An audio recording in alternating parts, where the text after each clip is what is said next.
পাকিস্তান সিরিজে ৪ নম্বরে ব্যাট করে ওডিআইতে প্রত্যাবর্তন হয়েছে লিটন দাসের। নতুন পজিশনে নিজেকে প্রস্তুত করতেই বিসিএলে ৪-এ খেলেছেন উইকেটকিপার ব্যাটার, জানিয়েছেন নর্থ জোন কোচ ও সাবেক নির্বাচক হান্নান সরকার। লিটনের ব্যাটিং অর্ডার পরিবর্তনে নির্বাচক প্যানেলের সাথেও আলোচনা হয় তাঁর।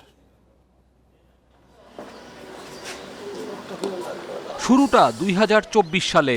ধারাবাহিকতার অভাব, ছন্দহীন লিটন দাসকে বাদ দিয়ে ঘোষণা করা হয় বাংলাদেশের চ্যাম্পিয়ন্স ট্রফির স্কোয়াড।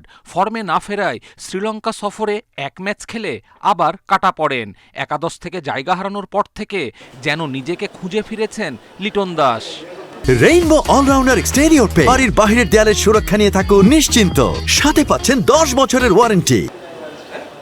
লড়াইয়ে ফেরার অপেক্ষা বেড়েছে চোটের কারণে।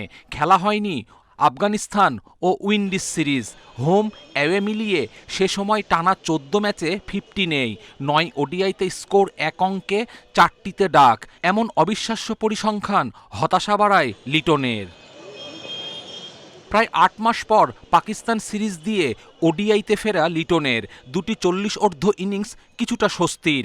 তবে ধারাবাহিকতা রাখার সাথে আবার নতুন পজিশনে সেট হওয়ার চ্যালেঞ্জ এলকেডির।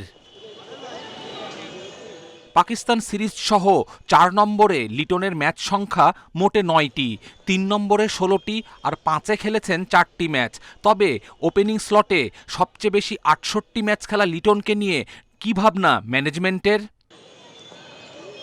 মিডল অর্ডারে স্থিতিশীলতার পক্ষে যুক্তি সবার। সেক্ষেত্রে লিটনের অভিজ্ঞতা ভরসা যোগাচ্ছে। গেল বিসিএলে তার ৪-এ খেলা ছিল পরিকল্পিত। নর্থ জোনের কোচ হান্নান সরকারের সাথেও আলোচনা করেছে নির্বাচক প্যানেল। লিটনও প্রস্তুতি সেরেছেন সেভাবে। বিসিএলেই তাকে ৪ নম্বরে ব্যাট করেছি। একই টিমের হৃদয় ছিল ৫ নম্বরে ব্যাট করেছে, শান্ত ৩-এ ব্যাট করেছে। সো নর্থ টিমে যখন আমি হেড করছিলাম তখন কিন্তু এই প্ল্যানগুলো আমরা ওইভাবে থেকেই করা, যে পাকিস্তান সিরিজের জন্য আমরা ওইভাবে রেডি করব। তো লিটন কিন্তু সেখানেও একটা ম্যাচে রান করেছে, 50 করেছিল। সো আমার মনে হয় যে লিটনকে এই ৪ নম্বর পজিশনে সরিয়ে আনা, ৪-৫-এর হৃদয় আর লিটনের মধ্যে শেয়ারিংটা, সেটা এক্সপিরিয়েন্সের পাল্লাটা ভারী করেছে। বিশ্বকাপ পর্যন্ত খুব বেশি পরীক্ষা নিরীক্ষা নয়। ওপেনিংয়ে তানজিদ, সাইফ, সৌম্যকে নিয়ে পরিকল্পনা করবে ম্যানেজমেন্ট। ওয়ান ডাউনে নাজমুল শান্ত আর ৪-এ লিটন। নিউজিল্যান্ড সিরিজেও একই কম্বিনেশনে এগোবে টাইগাররা। কপিল পাল, ইন্ডিপেন্ডেন্ট নিউজ।